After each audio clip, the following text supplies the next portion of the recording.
শুরুটা হয়েছিল অভাব আর হতাশা দিয়ে। রহিম নামের একজন গরিব কৃষক শুধু তার কঠোর পরিশ্রম আর স্বপ্নকে সঙ্গী করে জীবন কাটাচ্ছিলেন। ছোট্ট জমিতে যা ফলত তাতে তার পরিবারের দুবেলা পেট ভরে খাবার জোটানোই কঠিন ছিল। একদিন তিনি একটি কৃষি মেলায় গিয়েছিলেন। সেখানে নতুন ধরনের একটি ধান বীজ দেখে তিনি মুগ্ধ হন। বীজটি ছিল অনেকটা খরচসাপেক্ষ, কিন্তু তার ফলন হতো অনেক বেশি। রহিম তার শেষ সম্বলটুকু দিয়ে সেই বীজ কেনেন এবং ঝুঁকি নিয়ে তার জমিতে নতুন ধরনের ধানের চাষ শুরু করেন। গ্রামের অনেকেই তাকে নিয়ে হাসাহাসি করে, কেউ বা তাকে পাগল বলেও ডাকত। কিন্তু রহিম কারও কথায় কান দেননি, তিনি শুধু তার জমিতে আরও বেশি সময় দিতে লাগলেন। রাতদিন এক করে পরিশ্রম করলেন, প্রতিটি গাছের যত্ন নিলেন। সময় এলো ফসল কাটার।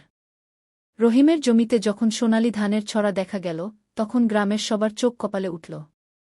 সাধারণ ধানের চেয়ে প্রায় ৩ গুণ বেশি ফলন পেয়েছিলেন তিনি। সেই ফসল বিক্রি করে রহিম ১ বছরের মধ্যে তার সব ঋণ শোধ করে ফেলেন। পরের বছর তিনি আরও বড় পরিসরে চাষাবাদ শুরু করেন। এইবার তিনি শুধু ধান নয়, বিভিন্ন সবজিও চাষ করলেন। তিনি অন্যান্য কৃষকদেরও আধুনিক চাষাবাদের পদ্ধতি শেখালেন এবং তাদের সাথে নিয়ে একটি সমবায় সমিতি তৈরি করলেন। এখন আর তিনি শুধু একজন কৃষক নন, তিনি একজন সফল ব্যবসায়ী। তিনি গ্রামে একটি কোল্ড স্টোরেজ তৈরি করেছেন, যাতে কৃষকরা তাদের ফসল ভালো দামে বিক্রি করতে পারে। তার কঠোর পরিশ্রম, দূরদর্শিতা আর ঝুঁকি নেওয়ার সাহস তাকে অভাবী কৃষক থেকে একজন সফল ও প্রভাবশালী মানুষে পরিণত করেছে।